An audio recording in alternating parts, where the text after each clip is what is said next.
You don't have a reservation and this is not the right place for you. Leave this place now before I call security. Please, just listen to me. I won't tell you again. Get out. Fine, I'm leaving. They threw him out of his own hotel. He didn't fight back. He didn't say a word.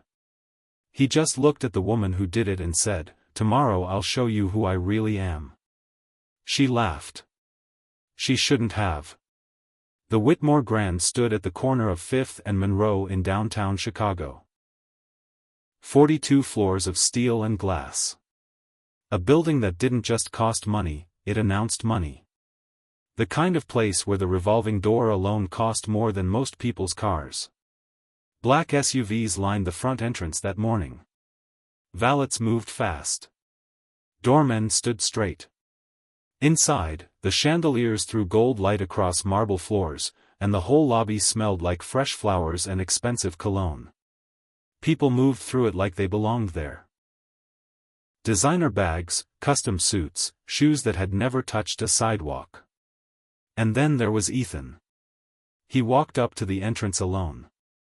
No car, no bag, just a plain white t-shirt, dark jeans, and clean sneakers that weren't any recognizable brand. His hair was neat. His face was calm. But in this crowd, in front of this building, he looked like a wrong note in a perfect song. People noticed immediately. A woman near the door leaned toward her husband and whispered something.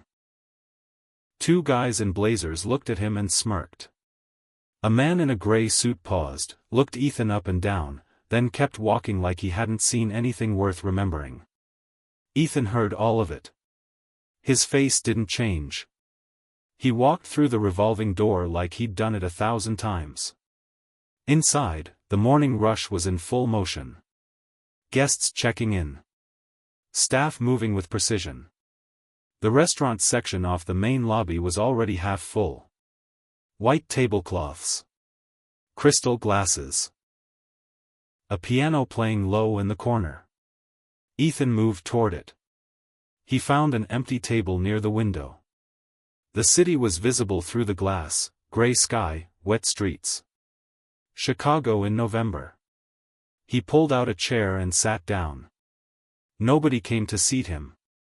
Nobody brought a menu. 2 minutes passed. Then 3. At the tables nearby, servers moved quickly, refilling water, delivering food, smiling at guests, but not at Ethan's table. He waited. Then heels clicked across the marble floor. Fast, deliberate. Tap tap tap.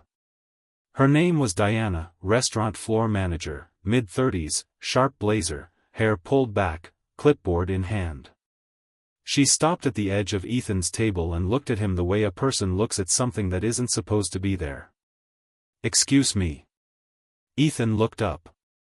"Can I help you with something?" Her tone wasn't a question. It was a signal. "Just here to eat," he said. Diana's eyes moved across him slowly, the t-shirt, the jeans, the sneakers, then back up to his face. "Are you a registered guest?" "No." "Do you have a reservation?" "No." She tilted her head. "Sir, this is a private restaurant. Walk-ins are accommodated based on availability." And she paused just long enough for it to mean something. Suitability. Ethan didn't blink. "I'm suitable." A short silence. Then Diana smiled, the kind of smile that wasn't warm at all. "I think you might be more comfortable somewhere else. You think I can't afford the menu." She didn't deny it. "I think there are other options in the area better suited to." "What?" His voice was still quiet. Not aggressive, just clear. "To people who look like me?" The table next to them had gone silent. A man in a navy blazer was watching. A woman 2 tables down had stopped mid-sip. Diana straightened. "That's not what I said." "It's what you meant." The smile dropped. She turned and gestured to 2 security guards stationed near the entrance. They came over without hesitation. "Please escort this gentleman out." Ethan stood slowly. He looked at Diana, not with anger, not with embarrassment, just a long, steady look that she would remember later and wish she hadn't seen. "You're doing this because of what I'm wearing," he said. "I'm doing this because you don't have a reservation. A beat. And because this is not the right place for you." Something moved through his eyes fast, like a door opening and closing in the same second. "Okay," he said quietly. The guards walked him out. The lobby watched. Some people looked away. Some didn't. The man in the navy blazer shook his head slowly. The woman mid-sip set her glass down and said nothing. At the front desk, a young woman named Sophie had seen everything. She was 24, 6 months into the job, still learning how the hotel worked. She watched Ethan get walked to the door and felt something tighten in her chest. She almost said something. She didn't. Outside, Ethan stood on the sidewalk for a moment. Cold air, traffic noise. He looked up at the building, at the glass, at the lights, at his own faint reflection staring back at him. He said it quietly, almost to himself. "Tomorrow." He turned to leave. "Hey, wait." He stopped. Sophie was standing just outside the door. She'd followed him out, her lanyard still around her neck, her ID badge bouncing against her chest. She looked nervous, like she'd just done something she couldn't undo. "I'm sorry," she said. "What happened in there, that was wrong." Ethan looked at her. "You work here?" "Yeah." She didn't look away. "Doesn't mean I agreed with it." Pause. "It wasn't your fault," he said. Still felt like it was. He studied her for a second. There was something in her face. Not pity, not performance, just genuine discomfort at having witnessed something unjust. "What's your name?" he asked. "Sophie." "Ethan." He nodded once, then walked away. She watched him until he disappeared around the corner. That night, Diana sat in her office going over the evening numbers. A glass of wine, the spreadsheet, the hum of the HVAC system. She was smiling slightly, replaying the morning in her head. She'd handled it right, kept the environment clean. That was her job, maintaining the standard. The standard. She said it again to herself, quieter, like a word she'd said so many times it had lost its shape. She closed her laptop. She wasn't thinking about him anymore. She should have been. The next morning arrived cold and fast. The hotel woke up early, floors polished, stations prepped, coffee brewing.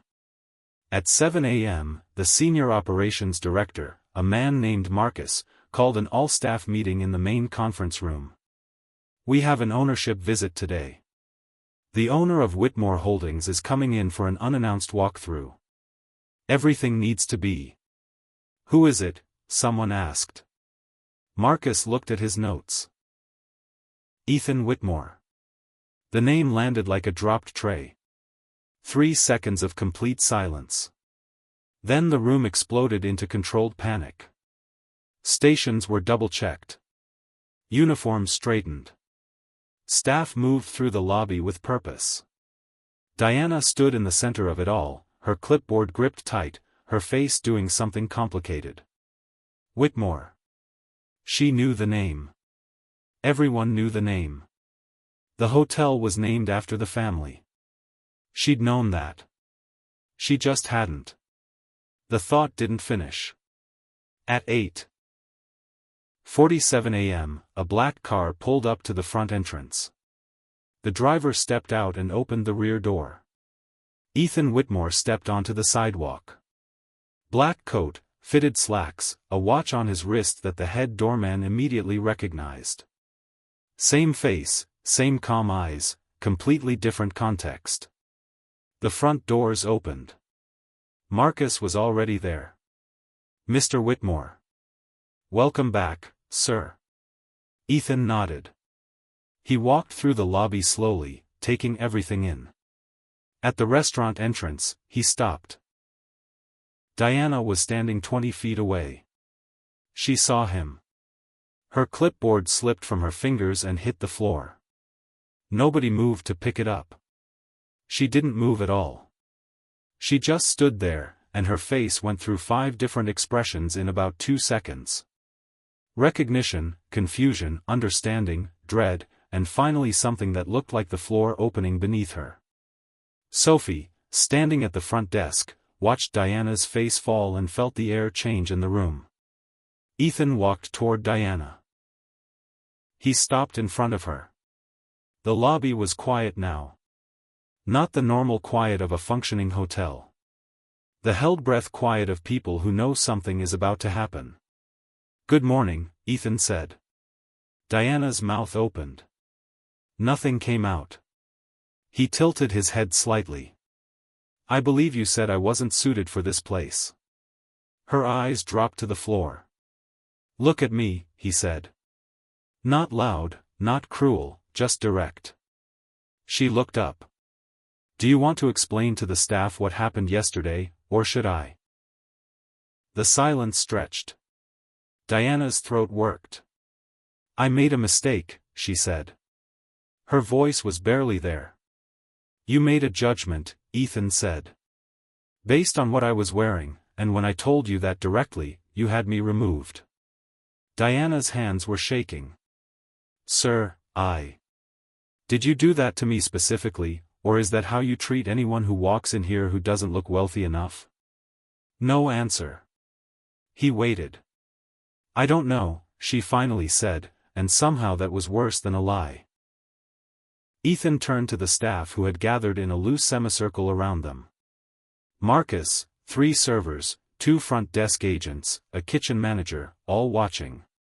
"Whoever you are, whoever walks through that door," he said it to all of them, "they get treated the same. I don't care what they're wearing. I don't care what car they came in. I don't care if they came in on foot." He paused. "That's not just policy. That's the reason this place exists." No one spoke. He looked back at Diana. "You've been managing this floor for 3 years." "Yes, sir. And in 3 years, you turned what should be the best part of someone's morning into the worst part of mine." Diana closed her eyes. One tear moved down her cheek. She didn't wipe it. "I'm removing you from floor management," Ethan said. "Effective today. You'll be reassigned to back-of-house operations." He paused. "I'm not firing you. I'm giving you the chance I didn't have yesterday. Use it better than I did." Diana nodded slowly. Her mouth pressed into a line. She picked up her clipboard from the floor, turned, and walked away without looking at anyone. The room let out a long collective exhale. Then Ethan turned toward the front desk. "Sophie." She straightened instantly. "Sir. You came outside yesterday." "Ah, yes, sir." "Why?" She hesitated, then, "Because what happened was wrong, and I didn't want the last thing you experienced here to be that." Ethan looked at her for a long moment. "How long have you been here?" 6 months. In 6 months, you understood something that a 3-year manager didn't." He glanced at Marcus, then back at Sophie. "I want you shadowing Marcus for the next 30 days. Full floor operations, every department." Sophie blinked. "Sir, If what I saw yesterday is accurate, you'll be ready for more after that." She opened her mouth, closed it. "Thank you." He nodded once and walked toward the elevator. 3 weeks passed. The hotel changed. Not in the way a place changes when new furniture arrives or a menu gets updated. It changed the way a room changes when the light in it finally gets fixed. Subtle, real. You only noticed it if you'd seen it before. The staff smiled differently now, not the force-trained smile of people performing hospitality, the actual kind. Guests noticed. Reviews changed. A woman from Milwaukee wrote online that she'd stayed at 40 hotels in the last 2 years, and the Whitmore Grand was the only one where she'd felt like a person and not a transaction. Diana worked quietly in the back. She didn't complain. She didn't make excuses. Some mornings Sophie would see her through the kitchen window, head down, focused, doing the work without the audience she used to need. Something was shifting in her. Or maybe it had always been there, buried under years of needing to prove she belonged in rooms she thought required performance. Sophie didn't know yet. Neither did Diana. But something else was shifting too. In the days after the lobby confrontation, Diana started talking to a man named Ryan. He'd been with the hotel for 6 years, maintenance and logistics. He knew every system in the building. He also knew how to stay off people's radar.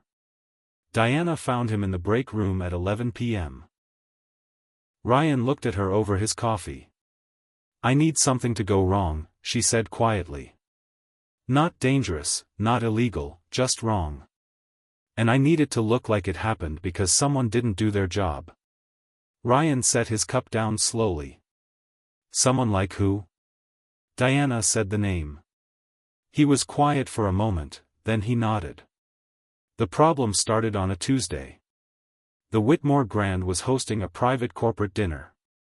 60 guests, a tech company out of Seattle closing a multi-million-dollar partnership. The reservation had been confirmed 3 times. The menu had been customized. The table arrangements had been signed off. Sophie had overseen everything personally. She checked the kitchen twice that morning, confirmed the dietary requests, walked the dining room floor at 4 p.m. and again at 6 o'clock. At 7:30, the first course went out wrong. Not slightly wrong, completely wrong. The lead guest, the CEO of the Seattle company, had a severe shellfish allergy documented in the reservation. The dish placed in front of her contained shrimp. She caught it before she ate it, but the damage was done. Her expression when she looked up at Sophie said everything. "I'm so sorry. I'll fix this immediately." "Please do." "I confirmed this reservation 3 times, the woman said. Her voice was controlled, but her hands weren't. The table had gone silent. Sophie went to the kitchen. She checked the order ticket. It showed the correct dish. No shellfish. She checked the prep sheet. Correct. She asked the line cook who'd plated it. He looked at the ticket in his hand, and then at the one she was holding. 2 different tickets. Same table number. Different meals. Someone had printed a second ticket. Sophie didn't have time to figure out how. She went back, fixed the order, personally carried the replacement dish, apologized with every word she knew, and somehow barely kept the evening together. The CEO left without commenting on the incident publicly, but she also left without signing the partnership agreement. Ethan called Sophie to his office that night. The room was quiet, minimal, a desk, 2 chairs, a view of the city through floor-to-ceiling glass. He didn't sit down. He stood at the window with his back to her. "Tell me what happened." She told him everything. The timeline, the tickets, the discrepancy she couldn't explain. He turned around. "Did you check the reservation system yourself this morning?" "Yes." "And everything was correct?" "Everything was correct." He looked at her for a long moment, not angry, not accusing, thinking. "Okay," he said. She waited for more. He just said, "Go home. Come back tomorrow." She left. In the elevator, her hands were shaking. In the lobby, she passed Diana, who was finishing a late shift, head down, walking toward the service exit. They made eye contact for half a second. Diana looked away first. The second incident happened 5 days later. A guest on the 14th floor reported jewelry missing from her room, a bracelet worth close to $8,000. The guest was connected. Her husband was a city council member. Within an hour, the story had moved from a room complaint to a potential police report. Sophie was on floor management that week. The room fell under her oversight. Ethan brought in a security consultant to pull the CCTV footage. The footage showed a woman entering the room during the turn-down window, face angled down away from the camera. The angle was bad. The resolution was worse. But the security consultant zoomed in anyway. There on the woman's left wrist, a bracelet, thin chain, small silver charm shaped like a star. Sophie watched the screen and felt her stomach drop. She'd seen that bracelet before. She turned and looked at the doorway. Diana was standing just outside it. Her left hand was behind her back. The meeting happened in the same conference room where Marcus had announced Ethan's visit 3 weeks earlier. Full staff wasn't present this time, just the core group. Marcus, the head of security, Sophie, and Diana. Ethan sat at the head of the table. He placed a printed still from the CCTV footage in the center, the zoomed image, the wrist, the bracelet. This was taken at 8:14 p.m. on Thursday, he said, during the turn-down window on floor 14. Silence. He looked at Diana. She was looking at the photograph. Her jaw was set. Her hands were flat on the table.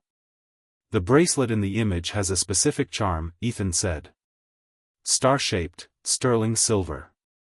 I've seen it on one person in this building. Nobody breathed. Diana, he said. She looked up. Do you want to tell me what's on your wrist right now? She didn't move for 3 full seconds. Then she placed her left hand on the table. The bracelet was there. Thin chain, small silver star. Sophie closed her eyes. The head of security exhaled through his nose. Diana looked at Ethan, and her face was the face of someone who has been running and just ran out of road. I didn't steal it, she said. Her voice was steady but thin. I took it. I was going to put it back.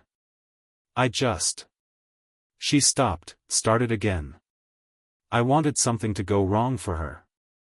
I wanted you to question whether she was actually ready for this. The dinner tickets, Ethan said. That was you, too. She nodded once. Marcus leaned back in his chair and pressed his hand over his mouth. Why? Sophie said. She hadn't planned to speak. The word just came out. Diana looked at her. Something moved across her face. Because that was supposed to be my job. Her voice broke on the last word. I built that floor. I trained half the staff in this room. And in one day, I went from floor manager to invisible. She looked at her hands. I couldn't accept that someone else was standing where I was supposed to be standing. The room stayed quiet. Ethan stood. You sabotaged a dinner that could have cost this hotel a major partnership. You stole from a guest. And you did both of it to destroy someone who did nothing to you except show up and do the job well. Diana said nothing. The night I was walked out of this lobby, Ethan said, I had a choice. I could have come back the next day and dismantled everything you'd built here. I didn't. I gave you a path forward. He paused. You chose a different one. She looked up. Ethan. Mr. Whitmore, Marcus said quietly. She flinched.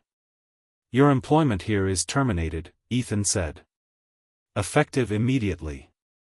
I'll be contacting the guest about the bracelet personally. We won't be involving the police, but that's the only courtesy this situation gets. Diana stood slowly. She picked up nothing from the table. She looked at Sophie once, and for just a second, something in her expression wasn't anger or bitterness. It looked almost like relief. Then she walked out.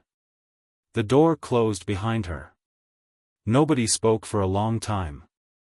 2 weeks later, Chicago got its first snow of the season. It came in the evening, quiet and fast, covering the streets outside the Whitmore Grand in a flat white silence. Sophie was on the roof deck.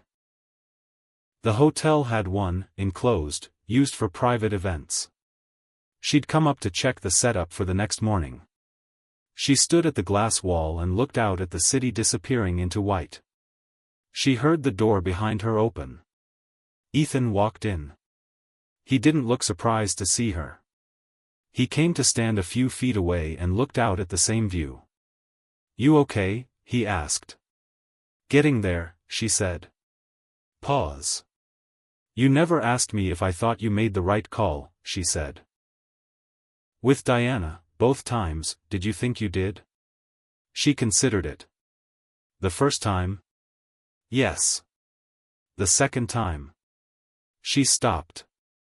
"The second time, I had no choice," he said. "I know."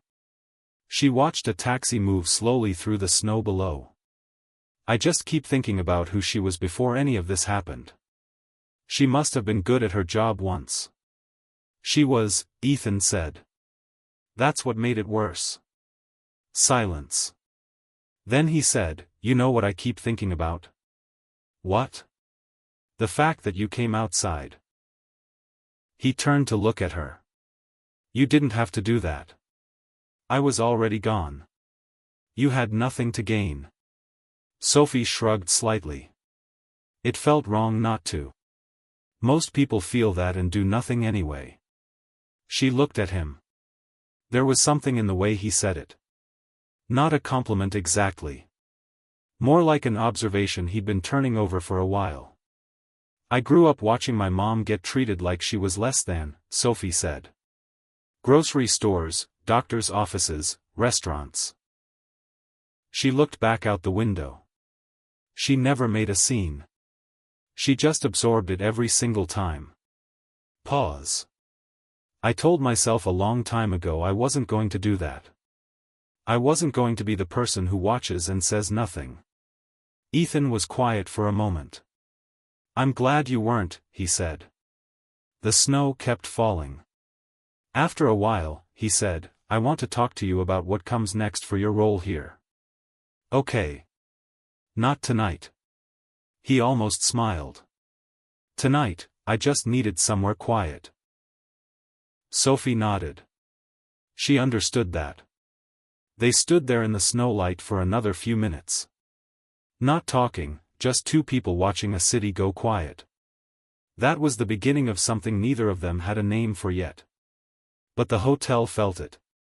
The staff felt it.